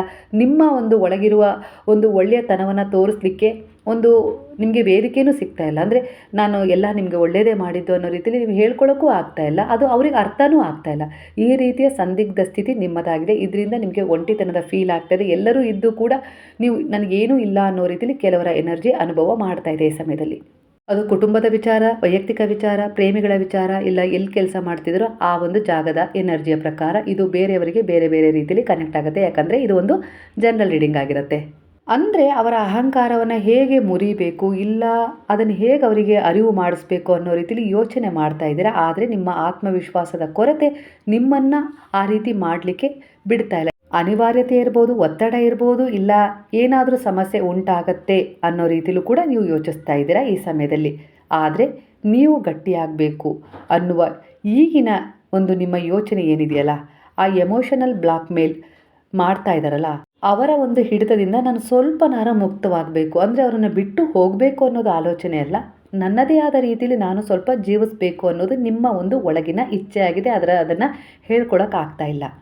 ಇಲ್ಲಿ ಅವರ ಒಂದು ಅಹಂಕಾರ ನಿಮ್ಮ ಆತ್ಮವಿಶ್ವಾಸದ ಮಧ್ಯೆ ಬಹಳ ಅಂತರವಿದೆ ಅಂತ ಹೇಳಿ ಇಲ್ಲಿ ಕಾಣಿಸ್ತದೆ. ಇಲ್ಲಿ ಈಗಿನ ಎನರ್ಜಿ ನಿಮ್ಮದು ಹೇಗೆ ಇದೆ, ಹಾಗೆ ಯಾವ ಎನರ್ಜಿಗೆ ಕನೆಕ್ಟ್ ಆಗ್ತಾ ಇದೆ ಅಂದರೆ, ಅಹಂಕಾರ ತೋರಿಸುವವರ ಸ್ವಭಾವವನ್ನು ಬಿಟ್ಟು ಇಲ್ಲಿ ಆತ್ಮವಿಶ್ವಾಸವನ್ನು ಹೊಂದಿದವರ ಸ್ವಭಾವ ಎನರ್ಜಿ ಹೇಗಿರುತ್ತೆ ಅನ್ನೋದಾದರೆ, ಸ್ವಲ್ಪ ಶಾಂತವಾಗಿರ್ತೀರ, ತಾಳ್ಮೆಯನ್ನು ಹೆಚ್ಚು ವಹಿಸಿದ್ದೀರಾ, ಮೌನವಾಗಿದ್ದೀರಾ. ಅಂದರೆ ಬೇರೆಯವರು ಮಾತಾಡ್ತಾ ಇದ್ದಾರೆ ಅಂದರೆ ಅವರ ಮಾತನ್ನು ಬೆಲೆ ಕೊಟ್ಟು ಕೇಳುವ ಅಭ್ಯಾಸ ನಿಮಗಿದೆ. ಅಂದರೆ ನಾನೇ ಮಾತಾಡಬೇಕು ಅನ್ನೋದನ್ನು ತೋರಿಸ್ಕೊಳ್ಳೋದಕ್ಕಿಂತ ಅವರು ಏನು ಹೇಳ್ತಾ ಇದ್ದಾರೆ ಅನ್ನೋದನ್ನು ಅರ್ಥ ಮಾಡ್ಕೊಳ್ತೀರಾ. ಹಾಗೆ ನಿಮ್ಮ ಬಗ್ಗೆ ನೀವು ಹೇಳ್ಕೊಳ್ಬೇಕು ಅಂತೇಳಿ ಅಲ್ಲಿ ಇಷ್ಟಪಡೋದಿಲ್ಲ. ಇದು ಆತ್ಮವಿಶ್ವಾಸ. ನಿಜವಾದ ಒಂದು ಆತ್ಮವಿಶ್ವಾಸವನ್ನು ಹೊಂದಿದ ವ್ಯಕ್ತಿಗಳಾಗಿ ಈಗ ನೀವು ಕನ್ವರ್ಟ್ ಆಗಿದ್ದೀರಾ. ಅಂದರೆ ನೀವು ನಿಮ್ಮನ್ನು ತೋರಿಸ್ಕೊಳ್ಬೇಕು, ನೀವೇನೊಂದು ಒಳ್ಳೆಯ ಉದ್ದೇಶದ ಮನಸ್ಥಿತಿಯಿಂದ ಏನು ಮಾಡ್ತಾ ಇದ್ದೀರಲ್ಲ ಅದಕ್ಕೆಲ್ಲ ಅವರಿಗೊಂದು ಸ್ಪಷ್ಟತೆ ಕೊಡಬೇಕು ಅಂತೇಳಿ ನೀವು ಇಷ್ಟಪಡೋದಿಲ್ಲ. ಮೌನವಾಗಿ ನಿಮ್ಮ ಕೆಲಸವನ್ನು ಮಾಡ್ತೀರಾ. ಇದು ನಿಜವಾದ ಆತ್ಮವಿಶ್ವಾಸ. ಇದು ಈಗ ನಿಮ್ಮಲ್ಲಿದೆ. ಇದು ಅವರಿಗೆ ಈಗ ನಿಮ್ಮ ಈಗೋ, ಅಹಂಕಾರ ಅಂತ ಅನಿಸ್ತಾ ಇರ್ಬೋದು. ಹಿಂದೆ ಹೀಗಿರಲಿಲ್ಲ, ಈಗೇನು ಇಷ್ಟು ದಿಮಾಕು, ಇಷ್ಟು ದೌಲತ್ತು, ಇಲ್ಲ ಇಷ್ಟು ಅಹಂಕಾರ, ಏನಪ್ಪ ಹೀಗೆ ಬದಲಾವಣೆ ಅನ್ನೋ ರೀತಿಯಲ್ಲಿ ಅವ್ರು ಫೀಲ್ ಮಾಡ್ತಾ ಇದ್ದಾರೆ. ಆದರೆ ಇದು ನಿಮ್ಮದು ತೋರಿಕೆಗೆ, ನಿಮ್ಮನ್ನು ರಕ್ಷಣೆ ಮಾಡ್ಕೊಳ್ಳೋಕ್ಕೋಸ್ಕರ ಈ ಈಗೋ ಬಂದಿದೆ ಹೊರತು ನಿಮ್ಮ ಒಳಗಿನಿಂದ ನೀವು ಆ ಈಗೋವನ್ನು ಇಟ್ಕೊಂಡಿಲ್ಲ. ಅದನ್ನು ಪ್ರೊಟೆಕ್ಟ್ ಆಗಿ ಇಟ್ಕೊಂಡಿದ್ದೀರಾ. ಅಂದರೆ ಎಷ್ಟು ಬೇಕೋ ಅಷ್ಟನ್ನು ಆ ಈಗೋನ ಉಪಯೋಗಿಸ್ಕೊಳ್ತಾ ಇದ್ದೀರಾ ಹೊರತು ನೀವು ಅದನ್ನು ನಿಮ್ಮ ಮೇಲೆ ಹಾನಿಯಾಗಿ ತೊಗೊಂಡಿಲ್ಲ. ನಿಮ್ಮ ಆತ್ಮಸಾಕ್ಷಿ ಬೇರೆದ್ದೇನೆ ಬಯಸ್ತಾ ಇದೆ. ಅಂದರೆ ನೀವು ಒಳಗೆ ತುಂಬ ಕಾಮ್ ಆಗಿದ್ದೀರಾ, ಹಾಗೆ ಒಳ್ಳೆಯದನ್ನೇ ಯೋಚಿಸ್ತಾ ಇದ್ದೀರಾ, ಒಳ್ಳೆಯದನ್ನೇ ಮಾಡ್ತಿದ್ದೀರಾ, ನನ್ನ ನಿರ್ಧಾರಗಳು ಸರಿಯಾಗಿದ್ದಾವೆ, ನಾನು ಹೋಗ್ತಾ ಇರೋ ದಾರಿ ಸರಿ ಇದೆ, ಅದನ್ನು ನಾನು ಯಾವ ಗುರಿ ತಲುಪಿಸ್ಬೇಕೋ ಆ ಗುರಿಯನ್ನು ನಾನು ತಲುಪಿಸ್ತೀನಿ ಅನ್ನೋ ನಿಟ್ಟಿನಲ್ಲಿ ನೀವೀಗ ಹೋರಾಟ ಮಾಡ್ತಿದ್ದೀರಾ. ಯಾರನ್ನೇ ಆಗಲಿ ನಿಮ್ಮ ಈ ಮೌನ ಬದಲಾವಣೆ ಮಾಡ್ತಾ ಇದೆ. ಅದು ಎಲ್ಲರಿಗೂ ಈಗೋ ಥರ ಕಾಣಿಸ್ತಾ ಇರಬಹುದು, ಆದರೆ ಇದು ನಿಮ್ಮನ್ನು ಪ್ರೊಟೆಕ್ಟ್ ಮಾಡ್ಕೊಳ್ಳೋಕ್ಕೆ ನೀವೇ ನಿಮ್ಮ ಸುತ್ತ ಹೆಣೆದುಕೊಂಡಿರುವ ಒಂದು ಈಗೋ ಎನ್ನುವ ಬಲೆಯಾಗಿದೆ. ಇದು ನಿಮಗೆ ಮಾತ್ರ ತಿಳಿದಿದೆ ಈ ರಹಸ್ಯ, ಬೇರೆಯವ್ರಿಗೆ ಗೊತ್ತಿಲ್ಲ. ಆದರೆ ಇದು ನಿಮ್ಮನ್ನು ಪ್ರೊಟೆಕ್ಟ್ ಮಾಡ್ತಾ ಇದೆ. ಇದು ನಿಮ್ಮ ಮೇಲೆ ಯಾವುದೇ ಕಾರಣಕ್ಕೂ ಹಾಬಿ ಮಾಡೋದಿಲ್ಲ, ಯಾಕಂದರೆ ನೀವು ಅದರ ಹಿಡಿತದಲ್ಲಿಲ್ಲ, ಅದು ನಿಮ್ಮ ಹಿಡಿತದಲ್ಲಿ ನೀವು ಇಟ್ಕೊಂಡಿದ್ದೀರಾ. ಹಾಗಾಗಿ ಅದೇ ನಿಮ್ಮ ಎದುರಿಗೆ ಹಿಂದೆ ಆಗಿರ್ಬೋದು ಈಗಾಗಿರ್ಬೋದು ಅಹಂಕಾರಿಗಳ ವರ್ತನೆ ಹೇಗೆ ತೋರಿಸ್ತಾ ಇದ್ದಾರೆ ಅಂದರೆ, ನಾನೇ ಮೇಲೆ, ನಾನೇ ಹೆಚ್ಚು ಅನ್ನುವ ಸ್ವಭಾವ ಅವರದ್ದು ಹೆಚ್ಚಾಗಿರುತ್ತೆ. ನಿಮ್ಮ ಭಾವನೆಗಳಿಗೆ ಅವರು ಸ್ಪಂದಿಸೋದು ಇಲ್ಲ, ನಿಮ್ಮ ಮಾತನ್ನ ಕೇಳುವಷ್ಟು ಪುರ್ಸೊತ್ತು ಇರೋದಿಲ್ಲ. ಈ ರೀತಿಯ ಸ್ವಭಾವವನ್ನು ನಿಮ್ಮ ಎದುರಿಗೆ ತೋರಿಸಿದ್ದಾರೆ. ಈ ಅಹಂಕಾರದ ವರ್ತನೆಯನ್ನ ಆ ಎದುರಿಗಿರುವ ಮನುಷ್ಯ ತೋರಿಸ್ತಾ ಇದ್ದಾರೆ ಅಂದರೆ ಅದು ಅವರ ಸೆಲ್ಫ್ ಕಾನ್ಫಿಡೆಂಟ್ ಅಲ್ವೇ ಅಲ್ಲ. ಅವರ ಅಹಂಕಾರ ಅವರ ಒಂದು ಇನ್ಸೆಕ್ಯೂರಿಟಿಯ ಒಂದು ಮಾಸ್ಕ್ ಆಗಿದೆ ಅಷ್ಟೇ. ಯಾರು ಒಳಗಿನಿಂದ ಸ್ಟ್ರಾಂಗ್ ಆಗಿರ್ತಾರೋ ಅವರಿಗೆ ನಾನು ಸ್ಟ್ರಾಂಗ್ ಅಂತ ಬೇರೆಯವರಿಗೆ ತೋರಿಸುವ ಅವಶ್ಯಕತೆ ಇಲ್ಲ. ಅದು ನಿಮ್ಮ ಸ್ವಭಾವ. ಅಹಂಕಾರ ಅನ್ನೋದು ನಿಧಾನವಾಗಿ ಆವರಿಸುವ ಒಂದು ಎನರ್ಜಿ ಆಗಿದೆ. ಅದು ಹುಟ್ಟಿನಿಂದಲೇ ಬರುತ್ತೆ ಅಂತ ಏನಿಲ್ಲ. ಇದರ ಹಿಂದೆ ಕೆಲವು ವಿಚಾರಗಳಲ್ಲೂ ಕೂಡ ಕೆಲವು ಪರಿವರ್ತನೆಗಳಾಗಿರ್ತವೆ. ಅದರಿಂದ ಕೂಡ ಈ ಅಹಂಕಾರ ಮೂಡಿರುತ್ತೆ ಕೆಲವರಲ್ಲಿ. ಅದು ನಿಮ್ಮಲ್ಲಾಗಿರ್ಬೋದು, ಇಲ್ಲ ನಿಮ್ಮ ಎದುರಿಗಿರೋರಲ್ಲೇ ಆಗಿರಬಹುದು. ಈ ಎನರ್ಜಿಯ ಬಗ್ಗೆ ನೀವು ತಿಳ್ಕೊಂಡ್ರೆ ಅದರ ಮೇಲೆ ನೀವು ಫೋಕಸ್ ಮಾಡೋದಿಲ್ಲ, ಹಾಗೆ ಬೇರೆಯವರ ಅಹಂಕಾರದ ಒಂದು ಎನರ್ಜಿಗೆ ನೀವು ಕನೆಕ್ಟ್ ಆಗೋದಿಲ್ಲ. ಹಾಗಾಗಿ ಈ ವಿಚಾರ ಇಲ್ಲಿ ರೆಸನೆಟ್ ಆಗಿದೆ. ಯಾಕಂದರೆ ಈಗ ನಿಮ್ಮ ಮನಸ್ಥಿತಿ ಅಂದರೆ ನಿಮ್ಮೊಳಗಿರುವ ಪ್ರಶ್ನೆಗೆ ಉತ್ತರ ಇದೆ. ತುಂಬ ಅಹಂಕಾರ ತೋರಿಸ್ತಾರೆ, ಹೇಗಿರಬೇಕು ಕೆಲವೊಂದು ವಿಚಾರಗಳಲ್ಲಿ ಅವ್ರ ಜೊತೆ, ಇಲ್ಲ ಅಂದರೆ ನಿಮ್ಮಲ್ಲೇ ಎಲ್ಲೋ ಒಂದು ರೀತಿಯಲ್ಲಿ ಈಗೋ ಇದೆ ಅಂದರೆ ಅದರ ಸ್ಪಷ್ಟೀಕರಣ ಕೂಡ ಇಲ್ಲಿ ನಿಮ್ಗೆ ಸಿಕ್ಕಿದೆ. ಅಂದರೆ ಆ ಈಗೋ ನಿಮಗೆ ಹೇಗೆ ಬಂದಿದ್ದು, ಅವ್ರು ತೋರಿಸಿದ್ರು ಅಂತ ಹೇಳಿ ಬಂತ, ಇಲ್ಲಾಂದರೆ ನಿಮ್ಮನ್ನು ಪ್ರೊಟೆಕ್ಟ್ ಮಾಡ್ಕೊಳ್ಳೋಕ್ಕೆ ಅಂತ ಬಂತ, ಈ ಎನರ್ಜಿ ನೀವೇ ನಿಮ್ಮ ಬಗ್ಗೆ ತಿಳ್ಕೊಳ್ಬೇಕಾಗಿರುತ್ತೆ. ಅಂದರೆ ಪ್ರಶ್ನಾರ್ಥಕ ಚಿಹ್ನೆ ನಿಮ್ಮ ಕಡೆನೇ ಕೊಟ್ಟಿದ್ದಾರೆ ಬಾಬಾ. ಅಂದರೆ ಗುರುವಿನ ಉಪದೇಶ ಇದು. ಈ ಉಪದೇಶ ಯಾಕೆ ನಿಮಗೆ ಸಿಕ್ಕಿದೆ ಅಂದರೆ ಇದ್ರ ಬಗ್ಗೆ ನಿಮ್ಮ ಮನಸ್ಸಲ್ಲಿ ಒಂದು ಇತ್ತು, ಆ ವಿಚಾರವನ್ನು ಹೊರಗೆ ಹಾಕಿದ್ದಾರೆ ಬಾಬಾ. ಹುಟ್ಟಿನಿಂದಲೇ ಅಹಂಕಾರ ಅನ್ನೋದು ಇರೋದಿಲ್ಲ, ಕೆಲವು ಕಾರಣಗಳಿಂದ ಅದು ಬರುತ್ತೆ. ಅಂದರೆ ಇನ್ನೊಬ್ಬರ ಜೊತೆ ಹೋಲಿಕೆ ಮಾಡಿಕೊಂಡಾಗ, ಇನ್ನೊಬ್ಬರ ಜೀವನ ಶೈಲಿಯನ್ನು ನೋಡಿ ನಿಮ್ಮ ಜೀವನ ಶೈಲಿಯನ್ನು ತೂಗು ಅಳೆದಾಗ ಈ ಹೋಲಿಕೆ ಬರುತ್ತೆ. ಅಂದರೆ ಅಹಂಕಾರ ಅನ್ನೋದು ಎಲ್ಲೋ ಒಂದು ರೀತಿಲಿ ಬರುತ್ತೆ. ಇಲ್ಲ ಅವರಿಂದ ನಿಮಗೆ ನೋಡಲಿಕ್ಕೂ ಸಿಗುತ್ತೆ, ಇಲ್ಲ ಅವ್ರಿಗಿಂತ ನೀವು ಬೆಟರ್ ಜೀವನ ಮಾಡ್ತಾ ಇದ್ದೀರಾ, ಏನಾದರೂ ಕೊಂಡ್ಕೊಳ್ತಾ ಇದ್ದೀರಾ, ನಿಮ್ಮಲ್ಲಿ ಒಂದು ಅದ್ಭುತವಾದ ಗುಣ ಇದೆ, ನೀವು ತುಂಬ ಚೆನ್ನಾಗಿ ಓದ್ತೀರಾ, ತುಂಬ ಚೆನ್ನಾಗಿ ಮಾತಾಡ್ತೀರಾ, ತುಂಬ ಚೆನ್ನಾಗಿ ಅಡುಗೆ ಮಾಡ್ತೀರಾ, ತುಂಬ ಚೆನ್ನಾಗಿ ಮನೆಯನ್ನು ಮೇಂಟೈನ್ ಮಾಡ್ತೀರಾ, ಹೊರಗಡೆ ಕೆಲಸನೂ ಹೋಗ್ತೀರಾ, ತುಂಬ ಚೆನ್ನಾಗಿ ಓದ್ತೀರಾ, ಮನೆ ಹೊರಗಡೆ ಕೆಲಸ, ಸಂಸಾರ, ಗಂಡ ಮಕ್ಕಳು ಎಲ್ಲವನ್ನು ಚೆನ್ನಾಗಿ ಸಂಭಾಳಿಸ್ತೀರಾ. ಈ ರೀತಿಯ ಒಂದು ಗುಣವನ್ನು ಕಂಡು ಹೊಟ್ಟೆ ಕಿಚ್ಚು ಇಲ್ಲ ಇನ್ಸೆಕ್ಯೂರಿಟಿಯ ಭಾವ ಕೆಲವರಿಗೆ ಆ ಒಂದು ಈಗೋವನ್ನು ಉಂಟು ಮಾಡಿದೆ ನಿಮ್ಮ ಬಗ್ಗೆ. ಹಾಗಾಗಿ ನಿಮ್ಮನ್ನು ಕಂಡ್ರೆ ಅವರಿಗೆ ಒಂದು ರೀತಿಯಲ್ಲಿ ಬೇರೆದ್ದೇ ರೀತಿಯ ಹಾಗಾಗಿ ಅವರು ಒಂದು ಹೊಟ್ಟೆ ಕಿಚ್ಚಿನ ಭಾವವನ್ನು ಅಹಂಕಾರದ ರೂಪದಲ್ಲಿ ನಿಮ್ಮ ಎದುರಿಗೆ ತೋರಿಸ್ತಾ ಇದ್ದಾರೆ. ಎಷ್ಟೇ ಕಷ್ಟ ಬರಲಿ, ಏನೇ ಇಲ್ಲಿ ಜೀವನದಲ್ಲಿ ಹೋರಾಟ ಮಾಡ್ತಾ ಇದ್ದೀರಾ, ಆದರೂ ಕೂಡ ನಗ್ತಾ ಇದ್ದೀರಾ, ಎಲ್ಲವನ್ನ ಸಂಭಾಳಿಸ್ತಾ ಇದ್ದೀರಾ, ಇರೋ ಜೀವನದಲ್ಲೇ ಹೊಂದಾಣಿಕೆ ಮಾಡ್ಕೊಂಡು ಒಂದು ಒಳ್ಳೆ ರೀತಿಯಲ್ಲಿ ಬ್ಯಾಲೆನ್ಸ್ ಮಾಡಿ ಹೋಗ್ತಾ ಇದ್ದೀರಲ್ಲ, ಈ ಒಂದು ಸ್ವಭಾವ ಕೆಲವರಿಗೆ ಹೊಟ್ಟೆ ಕಿಚ್ಚನ್ನು ಮೂಡಿಸ್ತಾ ಇದೆ. ಆ ಹೊಟ್ಟೆ ಕಿಚ್ಚೆ ಅವರಿಗೆ ಅಹಂಕಾರದ ರೀತಿಯಲ್ಲಿ ಪರಿವರ್ತನೆ ಮಾಡ್ಕೊಳ್ತಾ ಇದ್ದಾರೆ ಅನ್ನೋ ರೀತಿಯಲ್ಲಿ ಇಲ್ಲಿ ಕಾಣಿಸ್ತಾ ಇದೆ. ಅಹಂಕಾರ ನಿಮ್ಮ ವ್ಯಾಲ್ಯೂನ ಇನ್ನೊಬ್ಬರ ಬಗ್ಗೆ ಕಂಪೇರ್ ಮಾಡಿದಾಗ ಕೂಡ ಬರುತ್ತೆ. ಹಾಗೆ ಸಡನ್ ಗೆಲುವು, ಅವ್ರ ಜೀವನದಲ್ಲಿ ಅವ್ರಿಗೆ ಏನೋ ಒಂದು ಸಡನ್ನಾಗಿ ಒಂದು ಆಸ್ತಿ ಸಿಕ್ತೋ, ಇಲ್ಲ ಯಾವುದೋ ರೀತಿಯಲ್ಲಿ ಒಂದು ಉತ್ತಮ ಕೆಲಸ ಸಿಕ್ತೋ, ಯಾವುದೋ ರೀತಿಯಲ್ಲಿ ಅವರಿಗೆ ಸಡನ್ನಾಗಿ ಒಂದು ಗೆಲುವು ಸಿಕ್ಕಾಗ ಆ ಗೆಲುವು ಕೂಡ ಕೆಲವೊಂದು ಸಾರಿ ಅಹಂಕಾರವನ್ನು ತಂದಿದೆ. ಅದರ ಒಂದು ಪ್ರಭಾವವನ್ನು ನಿಮ್ಮ ಮೇಲೆ ಬೀರಿದ್ದಾರೆ. ನೀವು ಕೂಡ ನಿಮ್ಮೊಳಗಿನಿಂದ ಆ ರೀತಿ ಏನಾದರೂ ಫೀಲ್ ಮಾಡಿದ್ರೆ ಅಹಂಕಾರದ ಎನರ್ಜಿಯನ್ನು ನೀವು ಬಿಡಲೇಬೇಕಾಗತ್ತೆ. ಇಲ್ಲ ಅಂದರೆ ಅದು ನಿಮ್ಮನ್ನು ನಾಶ ಮಾಡೋದ್ರ ಜೊತೆಗೆ ನಿಮ್ಮಲ್ಲಿರುವ ಒಂದು ನೆಮ್ಮದಿಯನ್ನು ಕಿತ್ಕೊಳ್ಳುತ್ತೆ, ಕೆಲವು ಸಂಬಂಧಗಳನ್ನು ಹಾಳು ಮಾಡುತ್ತೆ. ಇಲ್ಲಿ ಇಷ್ಟೆಲ್ಲ ಕಷ್ಟಪಟ್ಟು ದುಡಿತಾ ಇರೋ ನಿಮಗೆ ಏನು ಬೇಕು? ನೆಮ್ಮದಿ ಬೇಕು. ಮಲಗಿದಾಗ ನೆಮ್ಮದಿಯಾಗಿ ನಿದ್ದೆ ಬರಬೇಕು, ಬೆಳಗ್ಗೆ ಮತ್ತೆ ಸಂತೋಷದಿಂದ ನಿಮ್ಮ ಕೆಲಸವನ್ನು ಮಾಡಬೇಕು. ಇದು ಈಗಿನ ನಿಮ್ಮ ವಾಸ್ತವ ಪರಿಸ್ಥಿತಿ. ಉತ್ತಮ ಆರೋಗ್ಯ ಬೇಕು, ಹಣಕ್ಕಿಂತ ಹೆಚ್ಚು ಉತ್ತಮ ಆರೋಗ್ಯನೇ ಬೇಕು ಅಂತೇಳಿ ಕೆಲವರ ಎನರ್ಜಿ ಬಯಸ್ತಾ ಇದೆ. ಅಂದರೆ ಅಹಂಕಾರವನ್ನು ಹೊರಗೆ ಹಾಕಲೇಬೇಕು. ಯಾಕಂದರೆ ಅಹಂಕಾರ ಅನ್ನೋದೇ ಸುಡೋದು, ಅದು ನಿಮ್ಮನ್ನೇ ಮೊದಲು ಸುಡೋದು. ಅಹಂಕಾರ ಯಾರು ಪಡ್ತಾರೆ ಅವರು. ಅಂದರೆ ಈಗ ನಿಮ್ಮ ಎದುರಿಗಿರೋರು ಆ ವರ್ತನೆಯನ್ನು ಮಾಡ್ತಾ ಇದ್ದಾರೆ ಅಂದರೆ ಅವರ ಬಗ್ಗೆ ನೀವು ಯೋಚಿಸಿದರೆ ಅವರ ಒಂದು ಎನರ್ಜಿ ನಿಮಗೆ ಕನ್ವರ್ಟ್ ಆಗುತ್ತೆ. ಹಾಗಾಗಿ ನೀವು ಅವ್ರ ಬಗ್ಗೆ ಯೋಚಿಸೋದೇ ಬೇಡ, ಕಾಮಾಗಿದ್ಬಿಡಿ. ಅವ್ರನ್ನ ನೋಡಿದಾಗಲೆಲ್ಲ ಓ ನನ್ನನ್ನು ನೋಡಿ ಅವರೆಲ್ಲ ಇನ್ಸೆಕ್ಯೂರ್ ಆಗಿದ್ದಾರೆ, ಹಾಗಾಗಿ ಅವರು ಆ ರೀತಿ ಅಹಂಕಾರದ ವರ್ತನೆ ಮಾಡ್ತಾ ಇದ್ದಾರೆ ಅಂತ ಹೇಳಿ ನಿಮಗೆ ನೀವೇ ಹೇಳ್ಕೊಂಡು ಆ ವಿಚಾರವನ್ನು ಅಲ್ಲೇ ಬಿಟ್ಟು ಬಿಡಬೇಕು. ಆ ಎನರ್ಜಿಯನ್ನು ನಿಮ್ಮ ಮೇಲೆ ಯಾವುದೇ ಕಾರಣಕ್ಕೂ ತಂದ್ಕೊಳ್ಬಾರ್ದು, ಯೋಚಿಸಬಾರ್ದು. ನಿಮ್ಮ ಸುಪ್ತ ಮನಸ್ಸಿನಲ್ಲಿ ಅದನ್ನು ತೊಗೊಂಡು ಹೋಗಬಾರ್ದು. ಯಾಕಂದರೆ ನೀವು ಅವ್ರ ಬಗ್ಗೆ ಪದೇ ಪದೇ ಯೋಚಿಸ್ತಾ ಇದ್ದರೆ, ಎಷ್ಟು ಅಹಂಕಾರ ತೋರಿಸಿದ್ರು ಹಾಗೆ ಹೀಗೆ ಅಂತೇಳಿ ಅವ್ರ ಬಗ್ಗೆ ಮಾತಾಡ್ತಾ ಹೋದರೆ ಅವರು ಅಹಂಕಾರ ತೋರಿಸಿ ಅಲ್ಲೇ ಬಿಟ್ಬಿಡ್ತಾರೆ. ಆದರೆ ನೀವು ಆ ಅಹಂಕಾರವನ್ನು ಪದೇ ಪದೇ ಅವ್ರು ತೋರಿಸಿದ ಅಹಂಕಾರದ ಭಾವನೆಯನ್ನು ಮನಸ್ಸಲ್ಲಿ ಇಟ್ಕೊಂಡು ಯೋಚಿಸ್ತಾ ಇರ್ತೀರ ದಿನನಿತ್ಯ. ನಿಮ್ಮ ಸುಪ್ತ ಮನಸ್ಸು ಅದನ್ನು ಜಾಗೃತ ಅವಸ್ಥೆಗೆ ತಂದುಕೊಡುತ್ತೆ. ಹಾಗಾಗಿ ಇಲ್ಲಿ ನೀವು ಆ ಎನರ್ಜಿಗೆ ಕೆಲವೊಂದು ಸರಿ ಕನ್ವರ್ಟ್ ಆಗಿಬಿಡ್ತೀರಾ, ಅಂದರೆ ಕನೆಕ್ಟ್ ಆಗ್ತೀರಾ. ಕೆಲವೊಂದು ಸಾರಿ ಕೆಲವರ ಜೀವನದಲ್ಲಿ ಆಕಸ್ಮಿಕವಾಗಿ ನಡೆಯುವ ಘಟನೆಗಳು ಅಹಂಕಾರದ ವರ್ತನೆಯನ್ನು ತರ್ತವೆ. ಕೆಲವೊಂದು ಸಾರಿ ಸೆಕ್ಯೂರ್ ಮಾಡ್ಕೊಳ್ಳೋಕ್ಕೆ ಅಹಂಕಾರದ ವರ್ತನೆಗಳು ತಾವಾಗಿ ಇಟ್ಕೊಳ್ತಾರೆ. ಕೆಲವೊಂದು ಸಾರಿ ಕಂಡು ಕೇಳರಿಯದ ರೀತಿಯಲ್ಲಿ ಅವ್ರ ಜೀವನದಲ್ಲಿ ಒಂದು ಬೆಳವಣಿಗೆ ಉಂಟಾದಾಗ ಕೂಡ ಅಹಂಕಾರ ಅನ್ನೋದು ಬರುತ್ತೆ. ಆದರೆ ನಿಜವಾದ ಆತ್ಮವಿಶ್ವಾಸಿಗಳಿಗೆ ಏನೇ ಬಂದರೂ ಏನೇ ಹೋದರೂ ಅವ್ರು ಹೇಗಿರಬೇಕೋ ಅದೇ ರೀತಿ ಶಾಂತ ಸ್ವಭಾವದಲ್ಲೇ ಇರ್ತಾರೆ. ಅಂದರೆ ತಮಗೇನೋ ಸಿಕ್ಕಿದೆ ಅಂತ ಹೇಳಿ ಅದನ್ನು ಯಾರಿದ್ರಿಗೂ ತೋರಿಸ್ಕೊಳ್ಳೋಕೆ ಹೋಗೋದಿಲ್ಲ, ಹಾಗೆ ಸಿಕ್ಕಿಲ್ಲ ಅಂತಲೂ ಕೂಡ ಅದ್ರ ಬಗ್ಗೆ ಕುಗ್ಗಿ ಕುಸಿಯೋದಿಲ್ಲ. ಈ ರೀತಿ ಆತ್ಮವಿಶ್ವಾಸವನ್ನು ಹೊಂದಿದವರ ಲೀಸ್ಟಿಗೆ ಇಲ್ಲಿ ಕೆಲವರ ಎನರ್ಜಿ ಕನೆಕ್ಟ್ ಆಗ್ತಾ ಇದೆ. ಕೆಲವರಲ್ಲಿ ಒಳಗಡೆನೇ ಅಹಂಕಾರ ಇದೆ, ಅದು ನನ್ನ ಪ್ರೊಟೆಕ್ಟ್ಗಾಗಿ ಇದೆ ಅನ್ನೋ ರೀತಿಯಲ್ಲಿ ಒಪ್ಕೊಳ್ಳೋ ಎನರ್ಜಿ ಕೂಡ ಇಲ್ಲಿ ಕನೆಕ್ಟ್ ಆಗಿದೆ. ಹಾಗೆ ಕೆಲವರ ವರ್ತನೆನ ಈ ರೀತಿ ನಾನು ನೋಡಿದ್ದೀನಿ, ಅದರಿಂದ ನನಗೆ ತುಂಬ ನೋವಾಗಿದೆ ಕೆಲವೊಂದು ಸಾರಿ ಅಂಥೇಳಿ ನಿಮಗೆ ನೀವು ಈಗ ಫೀಲ್ ಮಾಡ್ಕೊಳ್ಳುವ ಎನರ್ಜಿ ಕೂಡ ಇಲ್ಲಿ ಕನೆಕ್ಟ್ ಆಗಿದೆ. ಈ ಸಮಯದಲ್ಲಿ ಅಹಂಕಾರವನ್ನು ಇಟ್ಕೊಂಡಿರುವ ಕೆಲವು ವ್ಯಕ್ತಿಗಳ ಒಂದು ಏನು ಎನರ್ಜಿಯನ್ನು ನೀವು ಕಾಣ್ತಿರಲ್ಲ, ಆ ಸಮಯದಲ್ಲಿ ಅವರು ಯಾರ ಮೇಲೆ ಅಷ್ಟು ಪ್ರಭಾವ ಬೀರ್ತಾರೆ ಅಂದರೆ ಇಲ್ಲಿ ನಿಮ್ಮಂಥ ಶಾಂತ ಸ್ವಭಾವ, ಹಾಗೆ ನಿಮ್ಮ ಕೆಲಸ ಆಯಿತು ನೀವಾಯಿತು ಅಂಥೇಳಿ ಮುಂದುವರಿತಾ ಇದ್ದೀರಾ. ಧೈರ್ಯವಾಗಿ ಕೆಲವು ಕೆಲಸಗಳಲ್ಲಿ ತೀರ್ಮಾನಗಳನ್ನು ತಗೊಳ್ತಾ ಇದ್ದೀರಾ. ಯಾವಾಗಲೂ ಒಂದು ಉನ್ನತಿಯ ಬಗ್ಗೆ ಯೋಚಿಸ್ತೀರಾ. ಯಾರ ಬಗ್ಗೆನೂ ಅಂದರೆ ಕೀಳರಿಮೆ ಇಲ್ಲ, ಹೊಟ್ಟೆ ಕಿಚ್ಚಿನ ಭಾವ ಇರೋದಿಲ್ಲ. ಅಂದರೆ ನಿಮ್ಮ ಗೆಲುವಿನ ಬಗ್ಗೆ ಏನು ನೀವು ಅದ್ರ ಬಗ್ಗೆ ಅಭಿವೃದ್ಧಿ ಬಗ್ಗೆ ದುಡಿಬೇಕು ಅದ್ರ ಬಗ್ಗೆ ಅಷ್ಟೇ ಗಮನ ಕೊಡ್ತಾ ಇದ್ದಾರೆ. ಇಂಥ ನಿಮ್ಮ ಶಾಂತವಾದ ಸ್ವಭಾವದ ನಡವಳಿಕೆಯವರ ಮೇಲೆಯೇ ಅವರ ಅಹಂಕಾರದ ವರ್ತನೆಯನ್ನು ತೋರಿಸೋದು ಅನ್ನೋ ರೀತಿಯಲ್ಲಿ ಎನರ್ಜಿ ಕನೆಕ್ಟ್ ಆಗ್ತದೆ. ಅಹಂಕಾರದವರ ಎದುರಿಗೆ ಅಹಂಕಾರದ ಎನರ್ಜಿ ಏನು ಕೆಲಸ ಮಾಡೋದಿಲ್ಲ. ಅವರು ನಿಮ್ಮಂಥ ಒಂದು ಶಾಂತ ಸ್ವಭಾವದ ಎನರ್ಜಿಯನ್ನೇ ಕನೆಕ್ಟ್ ಮಾಡ್ಕೊಳ್ಳೋದು. ಯಾರಿಗೂ ಏನೋ ತೋರಿಸ್ಕೊಳ್ಬೇಕು ಅನ್ನೋ ಸ್ವಭಾವ ನಿಮ್ಮದಲ್ಲ. ನಾನಾಯಿತು, ನನ್ನ ಕೆಲಸ ಆಯಿತು, ನನ್ನ ಗುರಿ ಆಯಿತು ಅನ್ನೋ ರೀತಿಯಲ್ಲಿ ಹೋಗ್ತಾ ಇದ್ದೀರಲ್ಲ, ಈ ಒಂದು ವಿಚಾರ, ಈ ನಿಮ್ಮ ಒಂದು ದೃಢ ಸ್ವಭಾವ ಎಲ್ಲೋ ಒಂದು ರೀತಿಯಲ್ಲಿ ಅಹಂಕಾರದ ವರ್ತನೆ ಮಾಡುವ ಜನರಿಗೆ ಒಂದು ಚಾಲೆಂಜ್ ಆಗಿ ಅಣಕಿಸ್ತಾ ಇರುತ್ತೆ. ನೀವು ಯಾವುದೇ ರೀತಿ ಅವ್ರ ಹತ್ರ ತೋರಿಸ್ತಾನೂ ಇಲ್ಲ, ಪ್ರತಿಕ್ರಿಯಿಸ್ತಾನೂ ಇಲ್ಲ, ಮೌನವಾಗಿ ನಿಮ್ಮ ಸಾಧನೆಯತ್ತ ನೀವು ಹೋಗ್ತಾ ಇದ್ದೀರಿ. ಯಾಕಂದರೆ ಮೌನಿಯಾಗಿರೋರೇ ಜ್ಞಾನಿಗಳಾಗಿರ್ತಾರಲ್ವ. ಶಾಂತ ಸ್ವಭಾವದಿಂದ ನೀವು ನಿಮ್ಮ ಕೆಲಸಗಳ ಕಡೆ ಗಮನ ಮಾಡ್ತಾ ಇದ್ದೀರಾ. ಯಾಕಂದರೆ ನೀವು ಮೌನವಾಗಿದ್ದರೆ ನಿಮ್ಮ ಶಕ್ತಿ ಅಗಾಧವಾಗಿ ಅಂತರಂಗದಲ್ಲಿ ಹೊರ ಉತ್ಪತ್ತಿ ಆಗ್ತಾ ಇದೆ. ಹಾಗಾಗಿ ಅದರಿಂದ ನಿಮಗೆ ಜ್ಞಾನ ಉಂಟಾಗ್ತಾ ಇದೆ. ಕೆಲವು ತೀರ್ಮಾನಗಳನ್ನು ತಗೊಳ್ಳೋಕ್ಕೆ ನೀವು ಸರಿಯಾದ ರೀತಿಯಲ್ಲಿ ನಿರ್ಧಾರಗಳನ್ನು ತಗೊಳ್ತೀರಾ, ಅದು ಸರಿಯಾದ ಸಮಯದಲ್ಲಿ. ಅಹಂಕಾರಿಗಳಿಗೆ ಹಾಗಲ್ಲ. ಅಂದರೆ ಅವರು ಇನ್ಸೆಕ್ಯೂರ್ ಆಗಿರ್ತಾರೆ ಎಲ್ಲೋ ಒಂದು ರೀತಿಯಲ್ಲಿ. ಹೊರಗಡೆ ಅಷ್ಟೇ ಆ ರೀತಿ ಅಹಂಕಾರ ದರ್ಪ ತೋರಿಸ್ತಿರ್ತಾರೆ, ಒಳಗಿನಿಂದ ಕುಗ್ಗಿ ಹೋಗಿರ್ತಾರೆ. ಏನು ಮಾಡೋದು ಏನು ಅನ್ನೋ ರೀತಿಯಲ್ಲಿ ದಾರಿ ಕಾಣಿಸ್ತಾ ಇರೋದಿಲ್ಲ. ಆ ಸಮಯದಲ್ಲಿ ಅವರು ಅಹಂಕಾರದ ಸ್ವಭಾವನ ನಿಮ್ಮ ಮೇಲೆ ತೋರಿಸ್ತಾ ಇದ್ದಾರೆ. ಅದು ವೈಯಕ್ತಿಕ ಸಂಬಂಧ, ಯಾವುದೇ ರೀತಿ ವಿಚಾರಗಳಿಗೆ ನೀವು ಕನ್ವರ್ಟ್ ಮಾಡ್ಕೊಳ್ಬೋದು. ಈಗಿನ ಮನಸ್ಥಿತಿ, ಈಗಿನ ಎನರ್ಜಿಯನ್ನು ತಗೊಂಡು ಆಳವಾಗಿ ಯೋಚಿಸಿ ನೋಡಿ, ಈ ಎನರ್ಜಿಗೆ ನಾನು ಕನೆಕ್ಟ್ ಆಗಿದ್ದೀನ, ಇಲ್ಲ ಈ ಎನರ್ಜಿ ನನ್ನಲ್ಲಿ ಇದೆಯಾ, ಅದು ನನ್ನನ್ನು ಪ್ರೊಟೆಕ್ಟ್ ಮಾಡ್ತಾ ಇದೆಯಾ, ಇಲ್ಲ ಅಂದರೆ ಇನ್ನೊಬ್ಬರ ಮೇಲೆ ಹಾವಿ ಮಾಡ್ತಾ ಇದೆ, ಇಲ್ಲ ನನ್ನದೇ ಆದ ಒಂದು ಎನರ್ಜಿಯನ್ನು ಎಲ್ಲೋ ಒಂದು ರೀತಿಯಲ್ಲಿ ಒಳ್ಳೆಯ ರೀತಿಯಲ್ಲಿ ತೊಗೊಳ್ತಾ ಇದೆಯೋ ಇಲ್ಲ ಕೆಟ್ಟ ರೀತಿಗೆ ಅದು ತೊಗೊಂಡು ಹೋಗ್ತಾ ಇದೆಯೋ ಅನ್ನೋ ರೀತಿಯಲ್ಲಿ ಫೀಲ್ ಮಾಡ್ಕೊಳ್ಳಿ. ಅದರ ಆಧಾರದ ಮೇಲೆ ಕೆಲವು ತೀರ್ಮಾನಗಳನ್ನು ನೀವಿಲ್ಲಿ ತಗೊಳ್ಳೇಬೇಕು.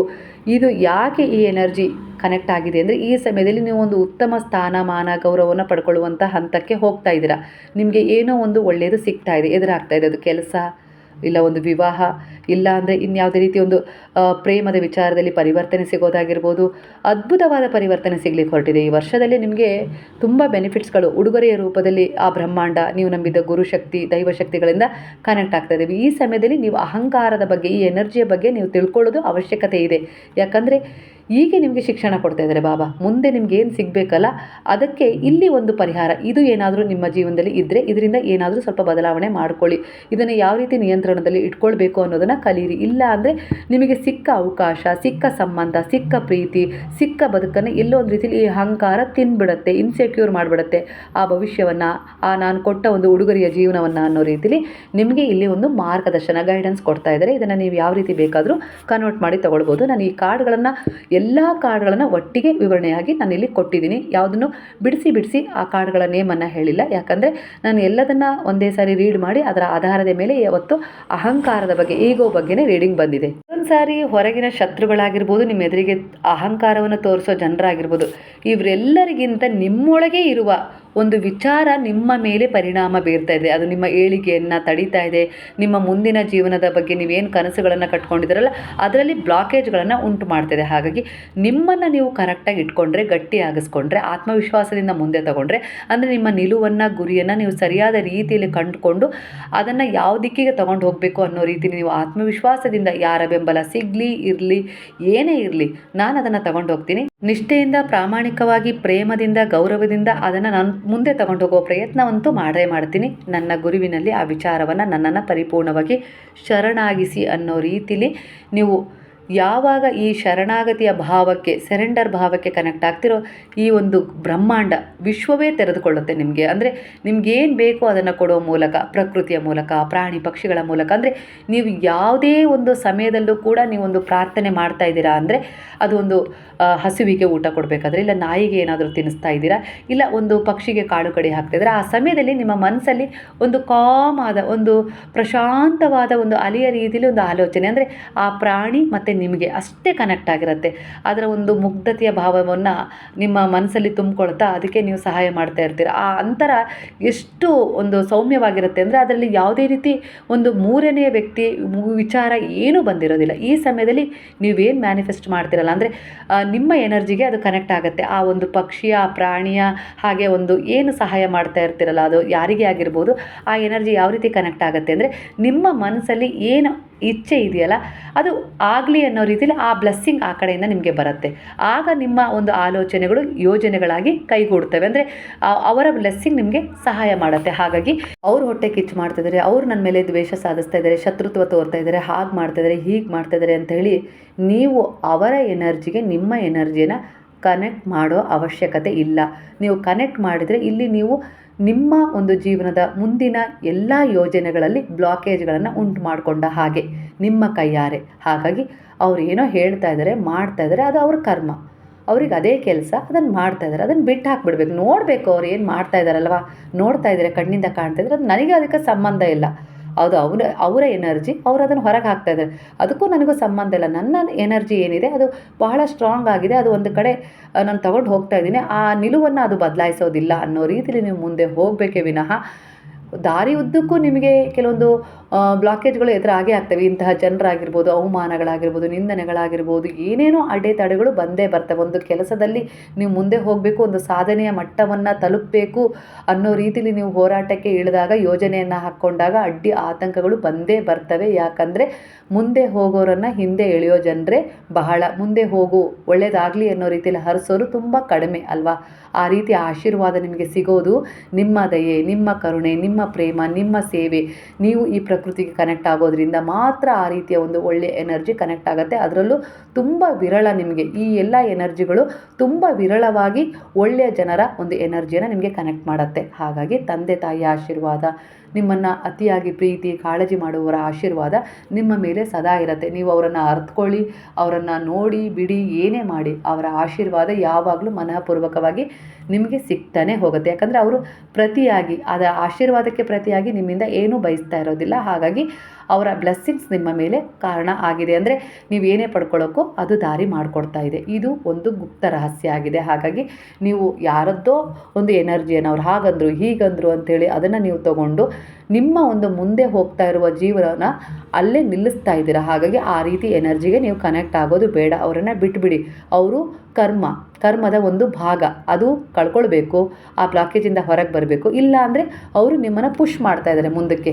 ಅಂದರೆ ಅವರ ಒಂದು ಅವಮಾನದ ಮಾತು, ನಿಂದನೆ, ಅಪಹಾಸ್ಯ ಇವೆಲ್ಲವೂ ಎಲ್ಲೋ ರೀತಿಲಿ ನೀವು ನಾನು ಮುಂದೆ ಏನಾದರೂ ಮಾಡಬೇಕು ಅನ್ನೋ ರೀತಿಲಿ ಮುಂದೆ ಹೋಗ್ತಾ ಇದ್ದಾರೆ. ಇಲ್ಲ ಅಂದರೆ ನೀವು ಕೂಗ್ತಾ ಇದ್ದೀರಾ, ಅವ್ರು ಹಾಗಂತಿದ್ದಾರೆ ಹೀಗಂತಿದ್ದಾರೆ, ನಾನು ಆ ಕೆಲಸನೇ ಮಾಡೋದಿಲ್ಲ, ಆ ವಿಚಾರಕ್ಕೆ ನಾನು ಹೋಗೋದೇ ಇಲ್ಲ ಅನ್ನೋ ರೀತಿಲಿ ನಿಮ್ಮನ್ನು ನೀವು ದುರ್ಬಲತೆಗೆ ಜಾರಿಸ್ಕೊಂಡು ಒಳಗಡೆ ಆರಾಮಾಗಿ ಇರೋಕ್ಕೆ ಪ್ರಯತ್ನ ಪಡ್ತೀರ. ಅಂದರೆ ಕುಗ್ಗಿಸ್ಕೊಳ್ತಾ ಇದ್ದೀರಾ. ಈ ರೀತಿಯಾಗಿ ನೀವು ಯಾವ ಗುಣಗಳನ್ನು ಹೊಂದಿದಿರೋ ಅದನ್ನು ಕನ್ವರ್ಟ್ ಮಾಡ್ಕೊಳ್ಳುವ ಸಮಯ ಇದಾಗಿದೆ. ಹಾಗಾಗಿ ಇಲ್ಲಿ ಗುರು ಬ್ಲೆಸ್ಸಿಂಗ್ ನಿಮಗೆ ಸಿಗ್ತಾ ಇರೋದ್ರಿಂದ, ಅಂದರೆ ಬಾಬಾರವರ ಶರಣದಲ್ಲಿ ಬಂದ ಮೇಲೆ ನಿಮಗೆ ಶಿಕ್ಷಣ ಕೊಡ್ತಾ ಇದ್ದಾರೆ. ಮೊದಲು ಅವರು ಕೊಡೋದೇ ಶಿಕ್ಷಣ, ಅಂದರೆ ಶುದ್ಧೀಕರಣ ನಡೆಸ್ತಾರೆ. ಶುದ್ಧೀಕರಣದ ನಂತರ ನಿಮಗೆ ಶಿಕ್ಷಣ ನೀಡ್ತಾರೆ. ಶಿಕ್ಷಣದ ನಂತರ ನಿಮಗೆ ಕೆಲವು ಪರೀಕ್ಷೆಗಳು ಎದುರಾಗ್ತವೆ. ನೀವು ಆ ಪರೀಕ್ಷೆಗಳಲ್ಲಿ, ಅಂದರೆ ನಾನು ಇಷ್ಟು ದಿನ ಕೊಟ್ಟ ಶಿಕ್ಷಣದ ನಿಮಗೆ ಅರ್ಥ ಆಗಿದೆಯಾ, ಆ ಪರೀಕ್ಷೆಗಳನ್ನು ನೀವು ಎದುರಿಸ್ತೀರಾ. ಅದು ಏನೇ ಆಗಿರ್ಬೋದು, ನನ್ನ ಜೊತೆ ನನ್ನ ಗುರು ಇದ್ದಾರೆ, ನಾನು ಒಳ್ಳೆಯದನ್ನೇ ಮಾಡ್ತೀನಿ, ನಾನು ಏನು ಅಂದ್ಕೊಂಡಿದ್ದೀನಲ್ಲ ಮನಸ್ಸಲ್ಲಿ, ಕೈಗೊಂಡಿದ್ದೀನಲ್ಲ ವಿಚಾರಗಳು, ನಾನು ಮುಂದೆ ತೊಗೊಂಡು ಹೋಗ್ತೀನಿ ಅನ್ನೋ ರೀತಿಲಿ ನೀವು ಎದ್ದು ನಿಂತಾಗ ನಿಮಗೆ ಮುಂದೆ ಹೋಗುವ ಶಕ್ತಿ, ಆತ್ಮವಿಶ್ವಾಸ, ಸಹಾಯ, ಹಾಗೆ ಎಲ್ಲ ರೀತಿಯ ಸಪೋರ್ಟ್ ಅವ್ರು ಮಾಡ್ತಾರೆ. ಯಾಕಂದರೆ ಇಲ್ಲಿ ನೀವು ಅಂದ್ಕೊಳ್ಬೋದು ಯಾರದ್ದು ಸಹಾಯ ನಮಗೆ ಸಿಗ್ತಾ ಇಲ್ಲ ಅಂತಲ್ಲಿ. ಆದರೆ ಬಾಬಾ ನಿಮ್ಮೆದುರಿಗೆ ಕನ್ನಡಿಯನ್ನು ಇಟ್ಟು ತೋರಿಸ್ತಾ ಇದ್ದಾರೆ, ನಿನಗೆ ಯಾರ ಸಹಾಯವೂ ಬೇಡ, ನಿನ್ನೊಳಗೆ ಆ ಎಲ್ಲ ಶಕ್ತಿ ಏನು ಸಹಾಯ ಇನ್ನೊಬ್ಬರಿಂದ ಕೇಳ್ತಾ ಇದೆಯಲ್ಲ ಅದೆಲ್ಲವೂ ನಿನ್ನೊಳಗೆ ಇದೆ. ಗುರುತಿಸು, ನಾನು ನಿನ್ನೊಳಗೆ ಇದ್ದೀನಿ, ನಾನು ನಿನಗೆ ಏನು ಬೇಕಾದರೂ ಸಹಾಯ ಮಾಡ್ತೀನಿ, ನನ್ನ ಶರಣದಲ್ಲಿದೆಯಾ. ಹಾಗಾಗಿ ಆತ್ಮವಿಶ್ವಾಸವನ್ನು ಕಳ್ಕೊಬೇಡ. ಯಾರೋ ಏನೋ ಹೇಳ್ತಾ ಇದ್ದಾರೆ ಮೂರ್ಖರು ಅಂತೇಳಿ ಆ ವಿಚಾರದ ಬಗ್ಗೆ ತಲೆ ಕೆಡಿಸ್ಕೊಳ್ಬೇಡ. ಅವರು ನಿನ್ನನ್ನು ಮುಂದೆ ಕರ್ಕೊಂಡು ಹೋಗ್ತಾ ಇದ್ದಾರೆ, ಎಲ್ಲೋ ನಿನ್ನ ಗುರಿಯತ್ತ ನಿನ್ನನ್ನು ತಲುಪಿಸ್ಲಿಕ್ಕೆ ಸಹಾಯ ಮಾರ್ಗ ಮೆಟ್ಟಿಲಾಗಿದ್ದಾರೆ ಅನ್ನೋ ರೀತಿಯಲ್ಲಿ ಅರ್ಥ ಮಾಡ್ಕೊ. ಇಲ್ಲ ಅಂದರೆ ಹಿಂದಿನ ಜನ್ಮದ ಒಂದು ಸಂಚಿತ ಕರ್ಮದ ಒಂದು ಭಾಗವಾಗಿದ್ದರೂ ಅವರು ನನ್ನ ಕರ್ಮವನ್ನು ಈ ರೀತಿ ಆಡಿ ಕಳೀತಾ ಇದ್ದಾರೆ ಅನ್ನೋ ರೀತಿಲಿ ತಿಳ್ಕೊ ಅನ್ನೋ ರೀತಿಲಿ ಇಲ್ಲಿ ಸಂದೇಶ ರೆಸನೇಟ್ ಆಗ್ತಾ ಇದೆ. ಸ್ನೇಹಿತರೆ, ನಾನು ಸಂಕ್ಷಿಪ್ತವಾಗಿ ಕಾರ್ಡ್ ಮೂಲಕ ಒಂದೊಂದೇ ಮೆಸೇಜನ್ನು ಪರ್ಸನಲ್ ಗ್ರೋತ್ ಆಗಿರ್ಬೋದು, ರಿಫ್ಲೆಕ್ಷನ್ ಆಗಿರ್ಬೋದು, ಈ ರೀತಿಯಾಗಿ ಹೇಳ್ಬೋದಿತ್ತು. ಆದರೆ ನಾನು ನಿಮಗೆ ಅರ್ಥ ಆಗಲಿ ಅನ್ನೋ ರೀತಿಲಿ ಕಾರ್ಡನ್ನು ಸಂಪೂರ್ಣವಾಗಿ ವಿಸ್ತಾರವಾಗಿ ತಿಳಿಸಿದ್ದೀನಿ. ನಿಮ್ಮ ಜರ್ನಿ ಇದೆಯಲ್ಲ ಅದು ತುಂಬ ವಿಶೇಷವಾಗಿದೆ, ಡಿಫ್ರೆಂಟ್ ಆಗಿದೆ.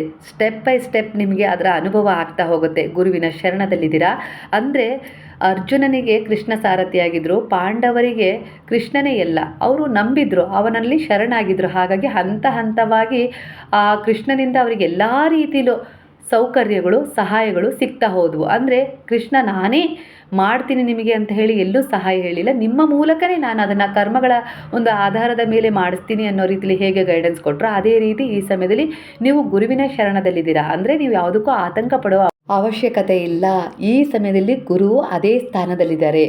ಇಲ್ಲಿ ನೀವು ಗುರುವನ್ನು, ಬಾಬಾರವರನ್ನು, ಕೃಷ್ಣನನ್ನು, ರಾಮನನ್ನು, ಹಾಗೆ ಲಕ್ಷ್ಮಿಯನ್ನು, ಸರಸ್ವತಿಯನ್ನು ಭಿನ್ನ ಭಿನ್ನವಾದ ರೂಪದಲ್ಲೇ ನೋಡ್ಬೋದು. ಆದರೆ ಬ್ರಹ್ಮಾಂಡದ ಸ್ವರೂಪ ಒಂದೇ ಅಲ್ವಾ, ಅದು ಒಳ್ಳೆಯದು. ಅಲ್ಲಿಗೆ ಇಲ್ಲಿ ನೀವು ಭಿನ್ನ ಭಿನ್ನವಾದ ರೂಪಗಳ ಆಯ್ಕೆಯನ್ನು ಮಾಡ್ಕೊಂಡಿದ್ದೀರಾ. ಆದರೆ ಶ್ರೀಕೃಷ್ಣನೇ ಭಗವದ್ಗೀತೆಯಲ್ಲಿ ಒಂದು ಮಾತನ್ನು ಹೇಳಿದರೆ, ಸಾಧು ಸಂತರು ಸದ್ಗುರುವಿನ ಅವತಾರ ನಾನೇ ಆಗಿದ್ದೀನಿ. ಸ್ವಯಂ ನಿನಗೆ ಯಾವಾಗ ಆ ಮಾರ್ಗದರ್ಶನದ ಅವಶ್ಯಕತೆ ಇರುತ್ತೋ ಆ ಸಮಯದಲ್ಲಿ ನಾನು ಒಂದೊಂದು ಅವತಾರದಲ್ಲೂ ಬಂದು ನಿಮ್ಮ ಎನರ್ಜಿಗೆ ಕನೆಕ್ಟ್ ಆಗಿ ನಾನು ನಿಮ್ಮನ್ನು ಮಾರ್ಗದರ್ಶಿಸ್ತೀನಿ ಅಂತೇಳಿ. ಹಾಗಾಗಿ ಈ ಸಮಯದಲ್ಲಿ ಯಾರೋ ಬಂದು ಬಾಬಾರವರ ಮೂರ್ತಿ ಕೊಟ್ಟರು, ಯಾವುದೋ ರೀತಿ ಈ ಸಂದೇಶಗಳ ಮೂಲಕ ಅವರ ಎನರ್ಜಿಗೆ ಕನೆಕ್ಟ್ ಆದ್ರಿ, ಬಾಬಾರವರನ್ನ ಒಂದು ವಿಚಾರದ ಕುರಿತು ಪ್ರಾರ್ಥಿಸಿದ್ರಿ, ಬದಲಾವಣೆ ಕಂಡುಕೊಂಡ್ರಿ ಅಂದರೆ ಈ ಸಮಯದಲ್ಲಿ ಈ ಗುರುವಿನ ಸಾನ್ನಿಧ್ಯದಿಂದ ನಿಮಗೆ ಆ ಒಂದು ಬ್ರಹ್ಮಾಂಡದ ಶಕ್ತಿಯ ಪ್ರವಹಿಸುವಿಕೆ ಶುರುವಾಗಿದೆ. ಅಲ್ಲಿಗೆ ನೀವು ಈ ರೂಪವನ್ನು ನೀವು ಇಷ್ಟಪಡ್ತೀರಾ, ಆ ರೂಪದಿಂದಲೇ ನಿಮಗೆ ಈ ಬ್ರಹ್ಮಾಂಡದ ಎನರ್ಜಿ ಕನೆಕ್ಟ್ ಆಗುತ್ತೆ ಅನ್ನೋ ರೀತಿಲಿ ಆಗ್ತಾಯಿದೆ. ಹಾಗಾಗಿ ಅಂದರೆ ಇಲ್ಲಿ ಅದೇ ರೀತಿ ಒಂದು ಕಾರ್ಡ್ ಬಂದಿದೆ. ಅಂದರೆ ಇಲ್ಲಿ ಡಿವೈನ್ ಓನನ್ಸ್ ಅಂದರೆ ಏನಪ್ಪ ಅಂದರೆ ಭಿನ್ನ ಭಿನ್ನವಾದ ರೂಪಗಳು, ಅದು ಮುಸ್ಲಿಮ್ಸ್, ಹಿಂದೂ, ಕ್ರಿಶ್ಚಿಯನ್ಸ್ ಅನ್ನೋ ರೀತಿಲಿ ಯಾವುದೇ ಧರ್ಮದಿಂದ ನೀವು ಪೂಜಿಸಿದರೂ ಬ್ರಹ್ಮಾಂಡವನ್ನೇ ನೀವು ಪೂಜಿಸೋದು ಅಲ್ವಾ. ನಾವು ಬ್ರಹ್ಮಾಂಡ ಅಂತೀವಿ, ಇಂಗ್ಲೀಷಲ್ಲಿ ಯೂನಿವರ್ಸ್ ಅಂತಾರೆ, ಹಿಂದಿಯಲ್ಲಿ ಇನ್ನೊಂದು ಅಲ್ವಾ. ಆ ರೀತಿಯಾಗಿ ಈ ಭಿನ್ನ ಭಿನ್ನವಾದ ನೀವು ಹೆಸರುಗಳನ್ನು ಕೂಗಿದರೂ ಕೂಡ ಶಕ್ತಿಯ ಮೂಲ ಒಂದೇ. ಹಾಗೆ ನಿಮ್ಮ ಎದುರಿಗಿರುವ ಅಹಂಕಾರ ತುಂಬಿದ ವ್ಯಕ್ತಿಗಳಿಗೆ ಬೇಕು ಆಡಿಯನ್ಸ್, ಅವರು ನೀವೇ ಆಗಿದ್ದೀರಾ. ಅಂದರೆ ಅವರ ಎನರ್ಜಿಯನ್ನು ನೀವು ನೋಡ್ತಾ ಇದ್ದೀರಾ, ಕೇಳ್ತಾ ಇದ್ದೀರಾ, ಅದನ್ನು ನಿಮ್ಮ ಮೇಲೆ ಪರಿಣಾಮವಾಗಿ ತಗೊಳ್ತಾ ಇದ್ದೀರಾ. ಹಾಗಾಗಿ ಅವರಿಗೆ ಎಲ್ಲೋ ಒಂದು ರೀತಿಲಿ ಖುಷಿ ಆಗ್ತಾಯಿದೆ. ಅಂದರೆ ಯಾರೋ ಒಂದು ಕೆಟ್ಟದನ್ನು ಮಾಡ್ತಾ ಇದ್ದಾರೆ ಅಂದರೆ ಕೇಳೋರಿದ್ರೆ ನೋಡೋರಿದ್ರೆ ಅತಿಯಾಗಿ ಮಾಡ್ತಾರೆ ಅಂತಾರಲ್ಲ, ಆ ರೀತಿಯಾಗಿ. ಹಾಗಾಗಿ ಅವರನ್ನು ಇಗ್ನೋರ್ ಮಾಡಬೇಕು. ನೀವು ಇಗ್ನೋರ್ ಮಾಡಲಿಲ್ಲ ಅಂದರೆ ಅವರ ಅಹಂಕಾರದ ವರ್ತನೆ ಎಲ್ಲೋ ಒಂದು ರೀತಿಯಲ್ಲಿ ಜಾಸ್ತಿ ಆಗುತ್ತೆ. ಆ ಎನರ್ಜಿ ನಿಮಗೆ ಕನೆಕ್ಟ್ ಆಗ್ತಾ ಹೋಗುತ್ತೆ, ಎಲ್ಲೋ ಒಂದು ರೀತಿಯಲ್ಲಿ ನಿಮ್ಮ ಮನಸ್ಸಿನ ನೆಮ್ಮದಿಯನ್ನು ಹದಗೆಡಿಸುತ್ತೆ. ಹಾಗೆ ನೀವು ಮುಂದೆ ಹೋಗೋದನ್ನು ಕೂಡ ಕೆಲವೊಂದು ವಿಚಾರಗಳಲ್ಲಿ ಕುಗ್ಗಿಸಿ ತಡೆಯೋ ಹಾಗೆ ಮಾಡುತ್ತೆ. ಯಾವಾಗ ನೀವು ಅವರ ಎನರ್ಜಿಗೆ ಕನೆಕ್ಟ್ ಆಗೋದಿಲ್ಲಲ್ಲ, ಆಗ ಅವರ ಎನರ್ಜಿ ಸೋಲುತ್ತೆ. ಒಳಗಿಂದಲೇ ಅವರು ಕುಸಿಲಿಕ್ಕೆ ಶುರು ಮಾಡ್ತಾರೆ. ಅದು ಶತ್ರುಗಳ ವಿಚಾರ ಅಂತ ತಗೊಳ್ಳಿ, ಇಲ್ಲಾಂದರೆ ದ್ವೇಷದ ವಿಚಾರ ಅಂತ ತಗೊಳ್ಳಿ, ಬೇರೆ ಯಾವುದೇ ರೀತಿ ವಿಚಾರಕ್ಕಾದರೂ ಅಷ್ಟೇ. ನೀವು ಪ್ರತಿಸ್ಪಂದಿಸಿದಷ್ಟು ಅವರು ನಿಮ್ಮ ಮೇಲೆ ಹಾನಿ ಉಂಟು ಮಾಡ್ತಾರೆ. ನೀವು ಯಾವಾಗ ಪ್ರತಿಸ್ಪಂದಿಸೋದನ್ನು ನಿಲ್ಲಿಸ್ತೀರ ಅವ್ರ ಒಳಗಿನಿಂದಲೇ ಕೂಗ್ಲಿಕ್ಕೆ ಶುರುವಾಗ್ತಾರೆ. ಇದು ಗುರುವಿನ ಮಂತ್ರ. ಅಂದರೆ ನಿಮಗೆ ಹೇಳ್ತಾ ಇದ್ದಾರೆ, ಈ ಮಂತ್ರವನ್ನು ಅನುಸರಿಸು, ಈ ತಂತ್ರ ನಿನ್ನ ಜೀವನದಲ್ಲಿ ತುಂಬ ಪಾಸಿಟಿವ್ ಆಗಿ ಕೆಲಸ ಮಾಡುತ್ತೆ. ಅಹಂಕಾರಿಯಾದ ವ್ಯಕ್ತಿ ನಿಮ್ಮನ್ನು ಡಿಸ್ಟರ್ಬ್ ಮಾಡಲಿಕ್ಕೆ ನೋಡ್ತಾರೆ, ಎಲ್ಲೋ ಒಂದು ರೀತಿ ನಿಮ್ಮನ್ನು ಅವಮಾನ ಮಾಡ್ತಾರೆ, ಇಲ್ಲ ಅಂದರೆ ಒಂದು ಕೀಳರಿಮೆಯನ್ನು ತೋರಿಸಲಿಕ್ಕೆ ಪ್ರಯತ್ನ ಪಡ್ತಾರೆ. ಅದು ಯಾವುದು ನನಗೆ ಸಂಬಂಧಪಟ್ಟದ್ದಲ್ಲ ಅನ್ನೋ ರೀತಿಲಿ ಆತ್ಮವಿಶ್ವಾಸದಿಂದ ನೀವು ಮೌನವಾಗಿ ನಿಮ್ಮ ಕೆಲಸದ ಕಡೆ ಗಮನ ಕೊಟ್ಟಾಗ ಅವರು ಯಾಕೆ ನನ್ನ ಮಾತಿಗೆಲ್ಲ ಇವರು ಪ್ರತಿಕ್ರಿಯಿಸ್ತಾ ಇಲ್ಲ ಅನ್ನೋ ರೀತಿಲಿ ಒಳಗಿನಿಂದಲೇ ಆಲೋಚನೆ ಮಾಡೋದ್ರ ಜೊತೆಗೆ ಕುಗ್ತಾ ಹೋಗ್ತಾರೆ. ನನ್ನ ಒಂದು ವಿಚಾರ ಯಾವುದೇ ರೀತಿ ಇವ್ರ ಮೇಲೆ ಪ್ರಭಾವ ಬೀರ್ತಾ ಇಲ್ಲ ಅನ್ನೋ ರೀತಿಲಿ ಅವರೊಳಗೆ ಅವರಿಗೆ ದುರ್ಬಲತೆ ಕಾಡಲಿಕ್ಕೆ ಶುರುವಾಗುತ್ತೆ. ನನ್ನ ಈಗೋ, ನನ್ನ ಒಂದು ಅಹಂಕಾರದಿಂದ ಇವ್ರನ್ನೇನು ಮಾಡ್ಲಿಕ್ಕೆ ಆಗ್ತಾ ಇಲ್ಲ, ಯಾವುದೇ ರೀತಿಯಲ್ಲಿ ಡಿಸ್ಟರ್ಬ್ ಆಗ್ತಾ ಇಲ್ಲ ಅನ್ನೋ ರೀತಿಲಿ ಅವರಿಗೆ ಅನ್ನಿಸ್ದಾಗ ಅವರು ಒಳಗಿನಿಂದಲೇ ಕೂಗ್ಲಿಕ್ಕೆ ಶುರು ಮಾಡ್ತಾರೆ. ಎಮೋಷನಲ್ ಡಿಸ್ಟೆನ್ಸ್ ಇರಲಿ, ಹಾಗೆ ಮೌನವಾಗಿರಿ.